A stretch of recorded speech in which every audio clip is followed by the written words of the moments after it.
தமிழகமே வியந்து பார்க்கிற தமிழ் சினிமா இப்போ ஏன் சார் இவ்வளவு முடங்கி போயிருக்கு? முக்கியமா சொல்ல போனா சில பெரிய நடிகர்களும் தியேட்டர்காரர்களும் செய்யற முறைகேடுகள் தான் சார் இந்த வீழ்ச்சிக்கு முதல் காரணம். ஏன் சார் அவ்வளவு பெரிய குற்றச்சாட்டை வைக்கிறீங்க? அவங்க அப்படி என்னதான் பண்றாங்க? ஒரு தயாரிப்பாளர் கோடிக்கணக்கில் பணத்தை போட்டு ஒரு படம் எடுத்தா அந்த பணம் அவருக்கு திருப்பி வர்றதே இல்லைங்கிறது தான் சார் இன்னைக்கு இருக்கிற கசப்பான உண்மை. என்ன சொல்றீங்க? போட்ட காசு தயாரிப்பாளருக்கு திரும்ப வர்றதே இல்லையா? ஆமாங்க. நடிகர்கள் வாங்குற சம்பளம் ஒரு பெரிய தொகை.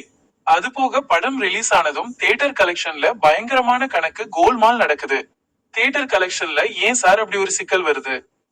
டிக்கெட் விலை இன்னைக்கு ரொம்ப அதிகம்.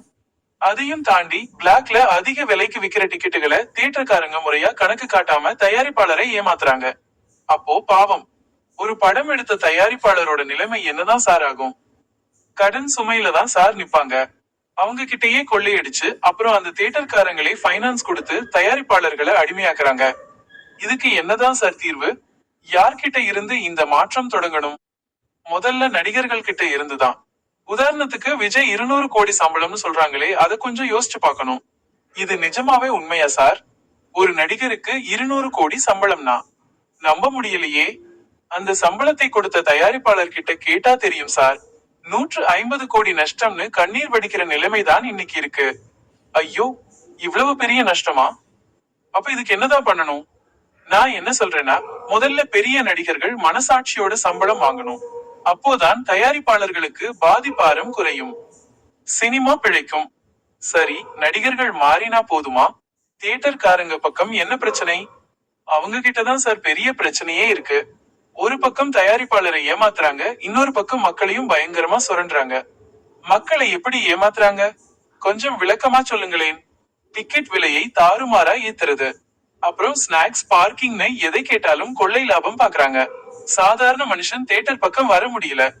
அதனாலதான் மக்கள் இப்போ தியேட்டர் பக்கம் வர்றது குறைஞ்சிடுச்சோ? சரியா சொன்னீங்க.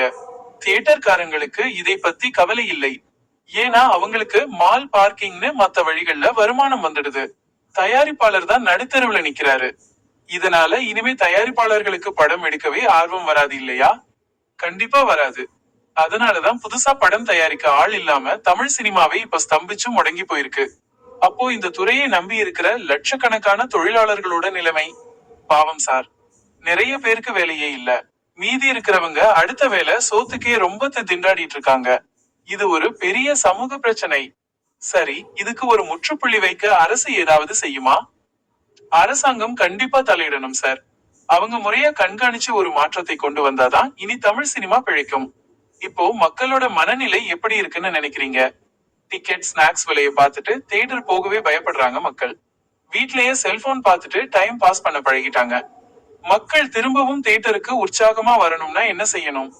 டிக்கெட் 50 ரூபாய், இலவச பார்க்கிங், ஸ்நாக்ஸ் விலையை குறைக்கணும். இது நடந்தாதான் மக்கள் மறுபடியும் தியேட்டர் பக்கம் திரும்புவாங்க. இதுதான் நிதர்சனம்.